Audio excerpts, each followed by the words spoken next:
This Soonerscoop.com video is streaming in crystal clear 4K resolution on YouTube thanks to Enjoy Vision in Oklahoma City. Don't miss a moment on or off the field. Make every day a highlight with LASIK at Enjoy Vision. Enjoy Vision. This is where Sooner Scoop LASIK. Hello and welcome to the Family Business. I'm Joe Gassiglione Jr. alongside Isaac Stoops. Almost forgot my name. Today we have Erin Miller in studio, former Sooner great, ESPN analyst. List goes on and on. Erin, thanks for coming on the show. Happy to be here. Happy to talk shop. It's exciting. It's that time of year that softball takes over. You can kind of feel it on campus. Students left. I drove by Love's Field today. It's getting prepped. It's looking really good. It's kind of the crown jewel of softball now. Mm-hmm. I mean, you have Devon Park, but every time you drive by Love's Field, you're like, that's what it is, and that's how much it's grown. So it really seems like this year in softball, I mean, not only just because of how OU's played out and the turnovers there, but it's the most wide open we've seen. You know, it seems like there's a number of teams. You could argue 1 through 10, 1 through 8 have a chance to win it all this year. What kind of teams, like how many teams do you think that could be dogpiling at the end of the year at an OKC? It's a really good question. I think that that's been a topic of discussion all season long for all of us as analysts at ESPN. I mean, you got to call a spade. Like the past 4 years, I think it's been pretty chalked up to be an OU dominance, right? Like there's been so much talent coming through that program. And the question mark this year was in that massive exiting class, one of the most epic graduating class to ever come through the sport of softball, what was going to be in store for Oklahoma this year. The question mark for me, I thought, was going to be their offensive production, and that has proven not to be an issue at all for Oklahoma this year. They have produced just as much offensively as they have in past seasons. Where they've stubbed their toe and I think been challenged the most has been in the circle. Sam Landry has just been a workhorse for them, but has been challenged and been hit hard at times. And no matter how great of an offensive squad you have, if you're digging yourself in a hole with some runs on the board, it just makes for a tough climb. And so, I think that right now there's a lot of contenders that could give OU a challenge. But at the end of the day, I know this to be true because I've lived it. And I think a lot of other championship programs can agree. You can't trump experience at that level. And right now, unfortunately, Oklahoma is still carrying that torch of knowing what it takes to play in that last game of the seasons for the past 4 years in a row. And that, to me, I think will carry OU pretty far in this tournament. We have so many, new faces on this year's team, freshmen, transfers. What have you kind of seen from them from the beginning of this year to, the SEC tournament last week? I heard this quote the other day.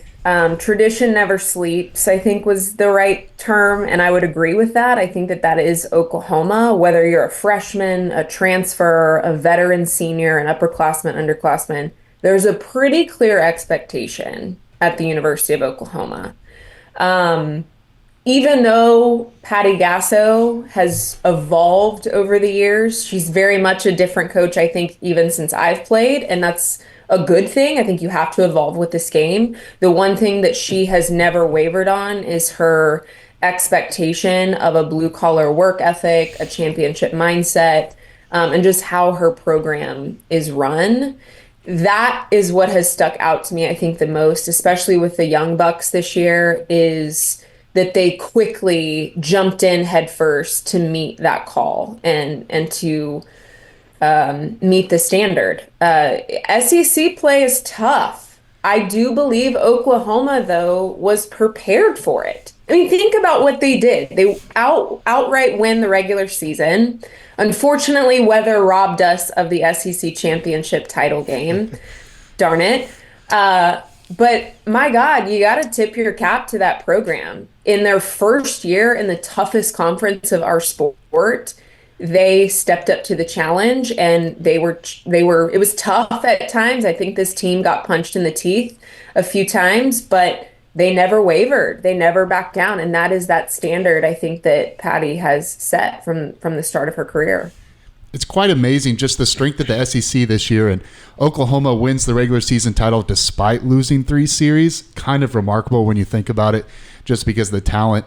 You know, they lose those 3 series, but then they kind of bounce back. You know, you think Florida, they lose 2 or 3 there, and they're like, is this going to be kind of where teams figured them out? And then they go to the SEC tournament, and they win a couple games against really hot teams. I mean, Arkansas, I still think they're going to be one of the teams that's going to be a threat in OKC.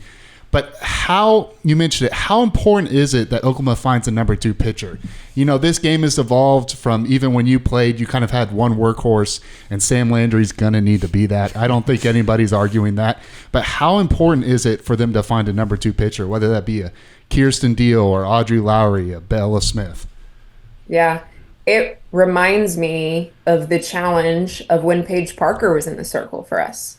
Like, I can remember playing on that squad, and Coach Gasso, I mean, it's just you hurt almost for those arms, knowing how much mental pressure is on those athletes as well as physical pressure.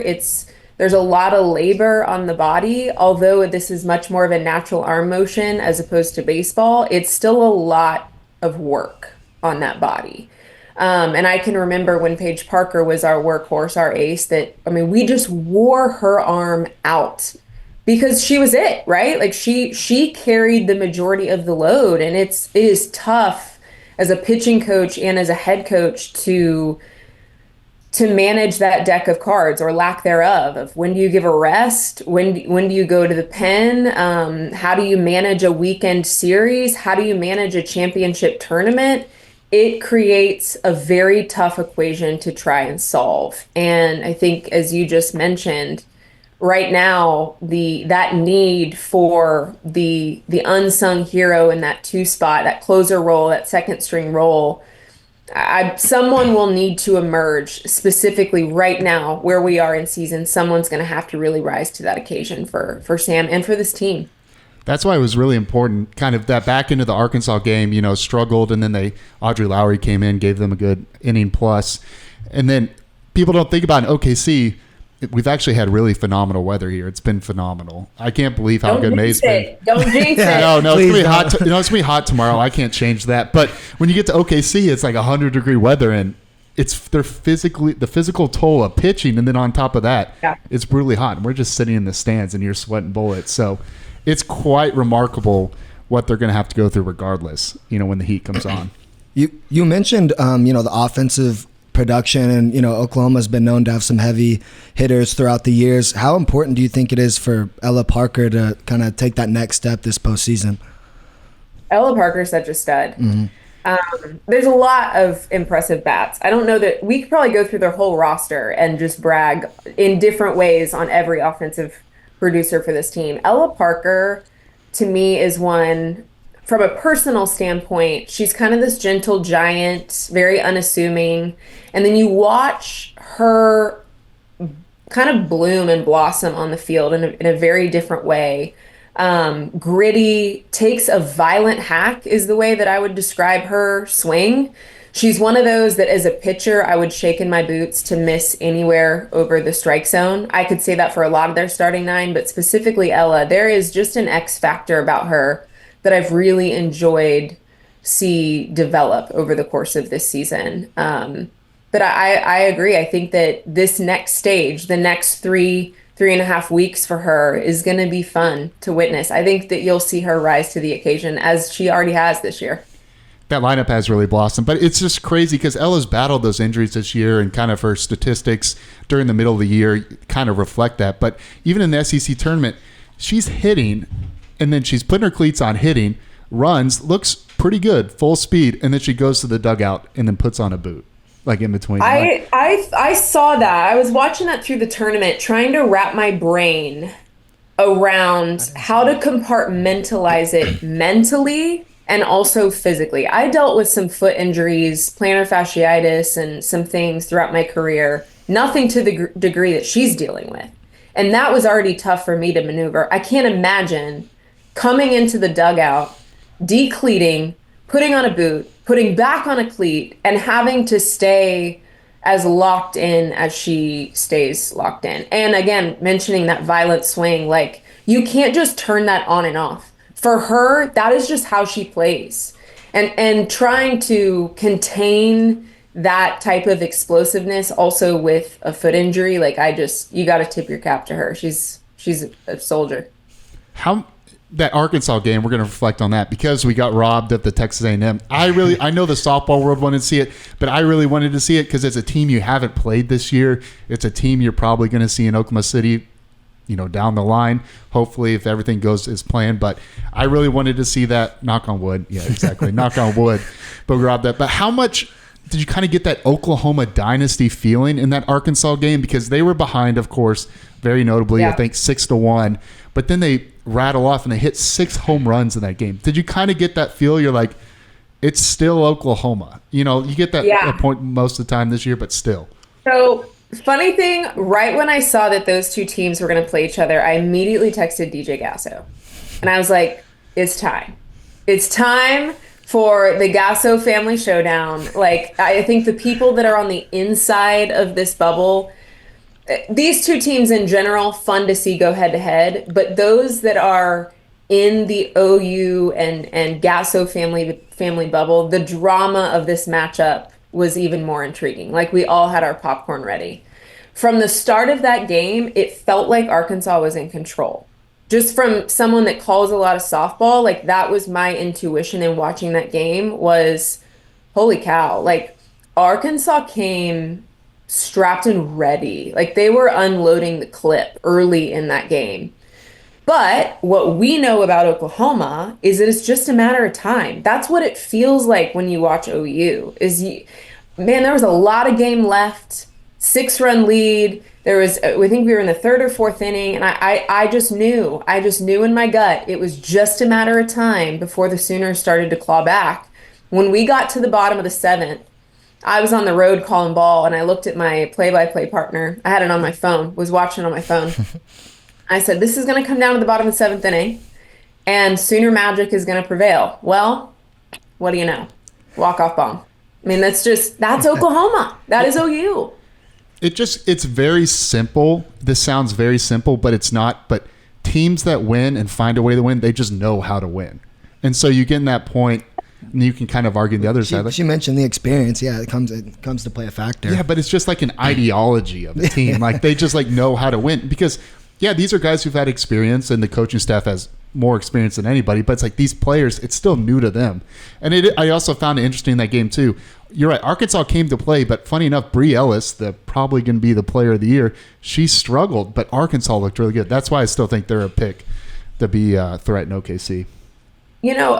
Arkansas has never made it to Women's College World Series. Like, that is what they're fighting for right now, which is mind-blowing to me. I've covered a lot of Arkansas softball in seasons, the last 3 or 4 seasons. They're a team that has historically played really good on the road.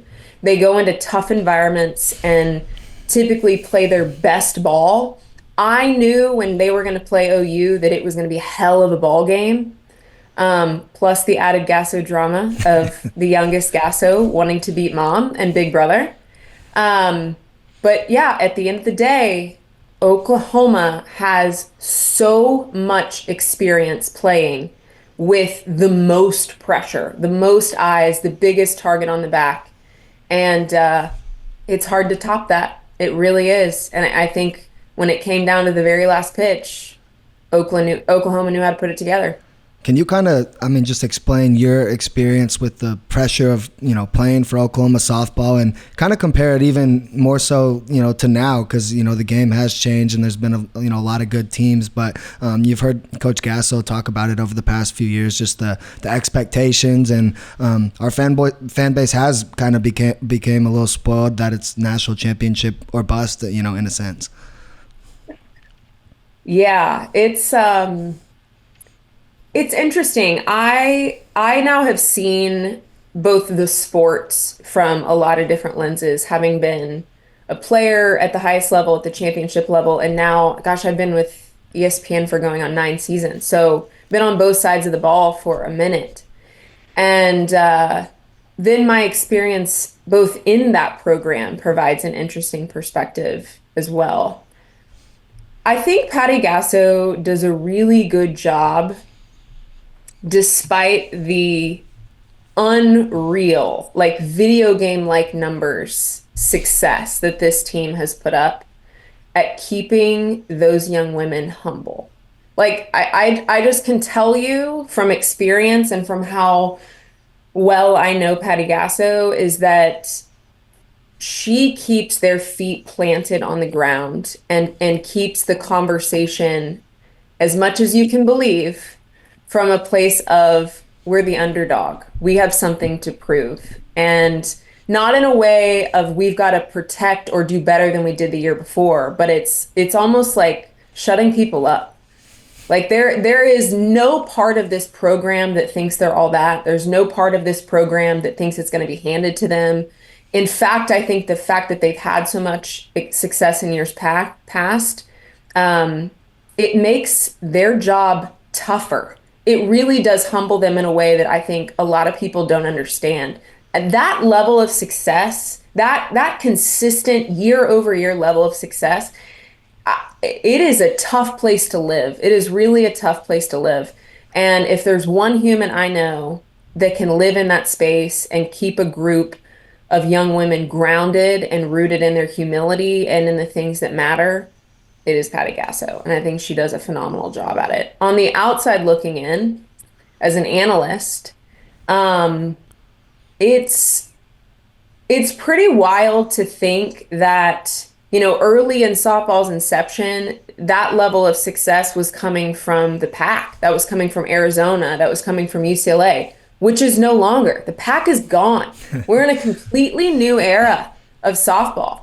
And the fact that we've seen Oklahoma kind of grab the reins and run with it, now we've got conference realignment. This is a fun time to be a part of the sport of softball. You guys see the growth of this sport. You guys see the revenue and the resources being put behind the sport of softball. And I just think it's cool to see what Oklahoma has done at a facility level, at an NIL level, at a championship level for this sport at large. It's beyond just OU. What they have done for our sport is really cool to be a part of. Yeah, they opened the door. Yeah. I mean, they kind of busted the door open a little bit. It is kind of interesting, too, because Brett Yormark, the Big 12 commissioner, last week, a little ironic, he said that Big 12 has actually got stronger through expansion. We can debate on that. But how do you think the Big 12 season has played out? Because they lose 2 top 5 programs in Oklahoma and Texas. And then they did get Arizona State, who have been, perennial players, but they are down a little bit. How do you think their season has played out? Yeah, it was interesting, I think, knowing the transfer of Nyjah Kennedy coming over to Texas Tech. That was the $1 million+ arm that moved over from Stanford into the Big 12. And I know she specifically had a goal of taking that program to the top of that conference, and she did.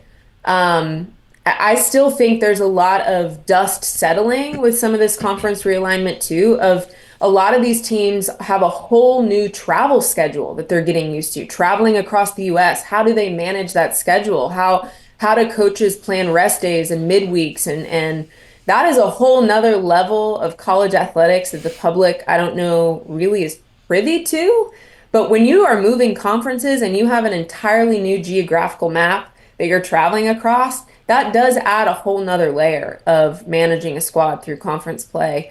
I am eager to see now next year, especially these new teams that are in new conferences with one season under the belt, what we're going to see next year in a way of just settling in and the newness starting to maybe subside. But a fun year to watch softball. It's cool to see some new names climb the top of these charts. It really is. Say you're not from an Oklahoma grad, and do you have a dark horse that could maybe run the table, maybe outside of the SEC? You mentioned Texas Tech, but man, every time I get asked this question, I feel like there always is a dark horse that none of us have our eye on that climbs to the top of the charts. I am going to stay in the SEC for a second. I want to take a moment to talk about South Carolina.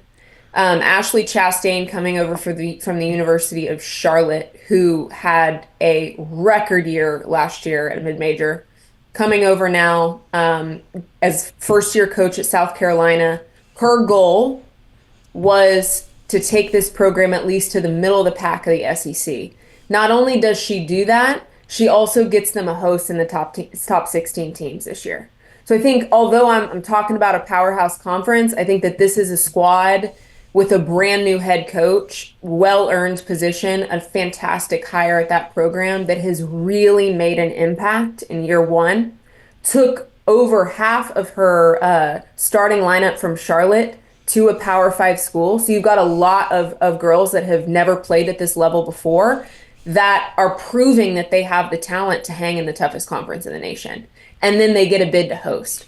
So that to me was a really cool story to see take place. And I believe that they have some talent to go the distance. I'll be eager to see how their weekend goes at home. But I'm hesitant to even make a call on a dark horse right now because I'm always wrong. There always is someone that comes out of It's like when you fill out an NCAA bracket, and you're like, this is the Cinderella that's going to make it, but it's never the obvious one. Yeah. I mean, I still think Texas Tech, just because of what Kennedy can do, maybe we're kind of slightly biased a little bit because we've seen her multiple times year after year, seen what she's done at the highest level. So that's why I was kind of glad Oklahoma didn't match up with them in that supers, but you never know. I mean, Alabama, they're matched up. If everything goes well as planned, this weekend, they're matched up with Alabama, which is a team that they lost 2 or 3. So who are you covering this weekend? I'll be in Knoxville, Tennessee. So I've got Tennessee, I've got North Carolina, Miami of Ohio, and Ohio State. And Ohio State leads the nation in home runs right now. So one of the offensive juggernauts in the landscape facing probably the most dominant pitcher in our sport right now, Carlin Pickens, who just broke an NCAA record at 78.2 miles an hour from the circle. She's a beast. Can you hit that? Absolutely not. I'm not even going to say I could hit any D1 pitcher. It's a completely different ball game. I can barely golf. We may ball need to make that happen, Joe. We may need to set a date and get a bat in your hand. If you can set that up, I would love. I'll video. I'll be in the batting cage. I think this could be some good content. Yeah, it'd be fantastic. We'll get it. Awesome. We'll get it. We'll live stream it too. Yeah. It'll be great. Well, Erin, we hope to see you. Will you be in Oklahoma City in a couple weeks? A few weeks? I will. I will actually be doing radio for Westwood One for the 3-game series. So I'll be up there hanging and hopefully cheering on some Sooner softball too. Fantastic. Absolutely. Well, we hope to see you out there. This is the best time of year. I mean, I've said that like 3 or 4 times this year, so bear with me. Like first weekend of March Madness, but then Women's College World Series in early June. That's another point of the year too. So yeah, once September rolls around, he'll be saying about football. You know what, though? I keep saying it because I think what you guys are a perfect example of is when you get a taste of this sport and you're in the environment, specifically in person.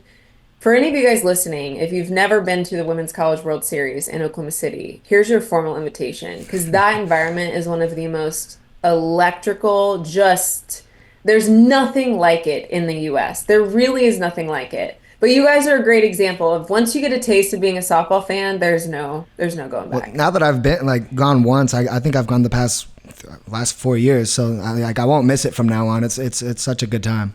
It's such a great tournament, and it continues to grow. I mean, I think about when I was there, that stadium held capacity 5,000 or 6,000 people, and now we've surpassed 13,000, and it continues. That event continues to get better every single season. Just outside of it, like what they've done to Devon Park, and then you get there, you smell the kettle corn, you smell the food trucks.